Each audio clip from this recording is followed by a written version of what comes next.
నేనైతే జగన్ అనుకుంటా బా. జగన్ అంటే ఏ విధంగా చెప్పుకోవచ్చు? అంటే చూస్తున్నాం కదా బా.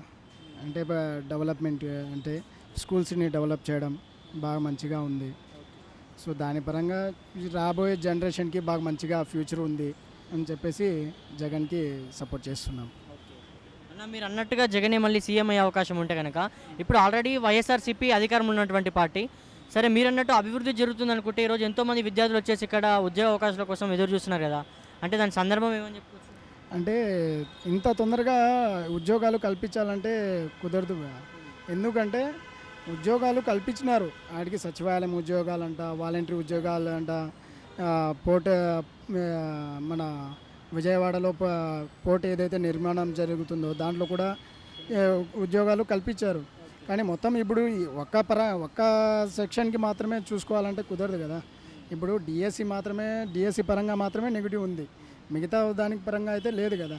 ప్రతి దాంట్లో కూడా ఉద్యోగాలు వదిలిపెట్టారు కదా. సో దానికి అటువంటి కోణంలో కూడా చూడాల్సిందే కదా మనము.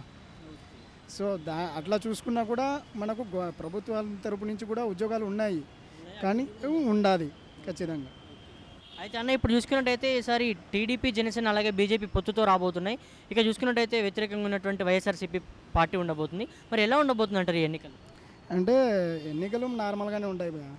ఎటు one side no doubt, one side only Jagan అంతే. ఎందుకంటే మనం చూస్తున్నాం కాబట్టి మనం తీసుకున్న సంక్షేమాలు అన్నిటినీ కూడా చూసుకొని ప్రతి ఒక్కరూ జగన్కే సపోర్ట్ చేస్తారు. అది మనం భావన కూడా మనం ఆలోచిస్తున్నాం కూడా. ఎందుకంటే మనం గమనిస్తున్నాం కదా, ప్రతి ఒక్కరికి అమ్మఒడి రావడం కానీ చేయూత రావడం. ఇప్పుడు డెవలప్మెంట్ అంటే విలేజ్ నుంచే డెవలప్ అవ్వాలి, కానీ ఒకేసారి ఒక్క చోటే డెవలప్ చేస్తే స్టేట్ మొత్తం డెవలప్ అవ్వదు కదా అండి.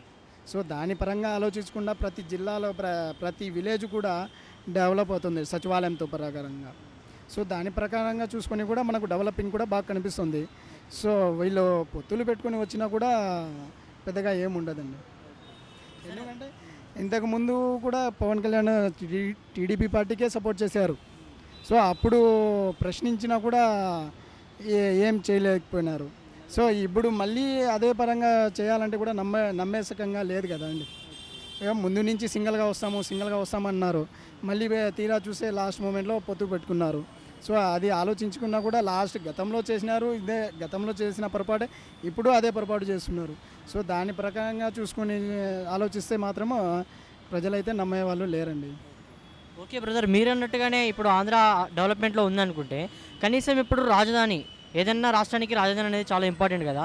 చెప్పుకోనికి 3 రాజధానుల విషయంలో జగన్ గారు ఒక విధంగా వెనకడిగేశారని చెప్పుకోవచ్చా, లేదంటే దీనిపై ఏమంటారు మీ అభిప్రాయం? నాకు తెలిసినంత వరకు ఆంధ్రప్రదేశ్లో ప్రతి విలేజ్ ఒక రాజధాని అండి. ప్రతి విలేజ్ ఒక రాజధాని. ఇప్పుడు రాజధాని పరిపాలన అంటే మొత్తం సచివాలయం కానీ, ఆరోగ్యం సంబంధించిన కానీ, కోర్టు సంబంధించిన ఓవరాల్ ఒకే సిటీలోనే కేంద్రీకృతమై ఉంటుంది.